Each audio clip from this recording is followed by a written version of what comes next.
श्री हरिवंश, श्री राधा वल्लभ श्री हरिवंश। यदि किसी व्यक्ति के द्वारा आपका अपमान किया गया है, तिरस्कार किया गया है, तो आपको क्या करना चाहिए?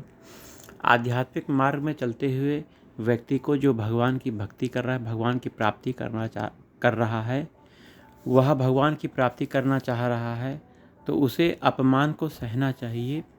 सहनशीलता व्यक्ति में यदि आ गई तो वो बहुत बड़े स्तर को प्राप्त कर लेगा, आध्यात्मिक स्तर को प्राप्त कर लेगा। भक्ति मार्ग में, भजन मार्ग में जो व्यक्ति चल रहा है, जो भगवान की प्राप्ति करना चाह रहा है, उसमें सहनशीलता कूट कूट कर भरी होनी चाहिए।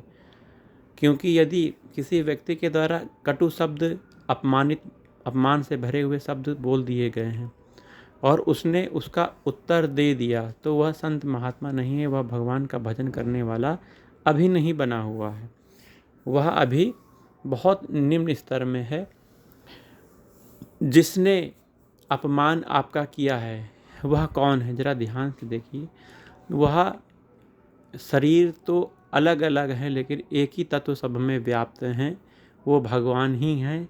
सभी शरीर में, सभी जगह भगवान का ही वास है। तो अपमान किसके द्वारा किया गया? भगवान के द्वारा ही आपको अपमान दिलाया गया है। आपके पूर्व कर्म, पूर्व प्रारब्ध के अनुसार आपको सुख और दुख प्राप्त होते हैं। वहीं ये अपमान आपका जो हुआ है, वह भी पूर्व में किसी कर्म का ही परिणाम है, जो आपको इस रूप में आपको देखने को प्राप्त हुआ है। यदि आप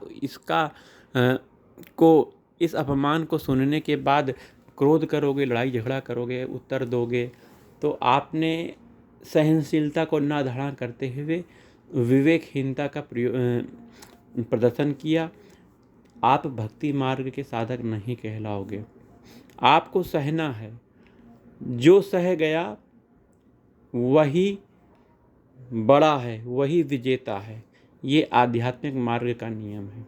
जिसने कटु वचन सह लिए, कटु व्यवहार सह लिया, कटु पीड़ा सह ली और किसी प्रकार का कोई उत्तर नहीं दिया, कुछ नहीं किया, तो वो आध्यात्मिक मार्ग में विजेता है, जीत गया।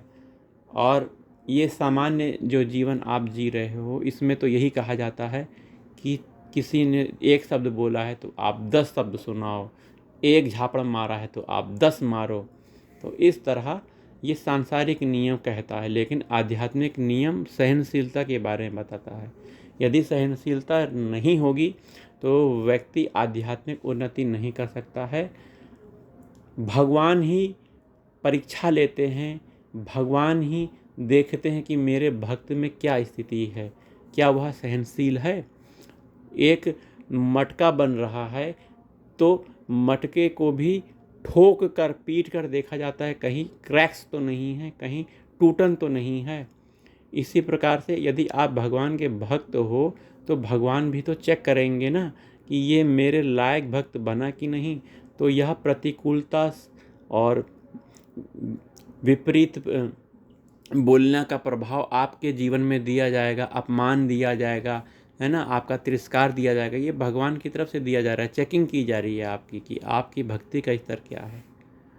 तो कोई भी अपमान कर रहा है, यह मान के सह लो कि ये भगवान के द्वारा ही किया जा रहा है, या फिर मेरे किसी पूर्व कर्म या प्रारब्ध की वजह से यह अपमान मुझे दिया गया है। चुपचाप सह लो और भगवान का नाम चलाते रहो। यदि आप अपमान को सहना सीखना चाहते हो तो आपको भगवान का नाम चलाना चाहिए।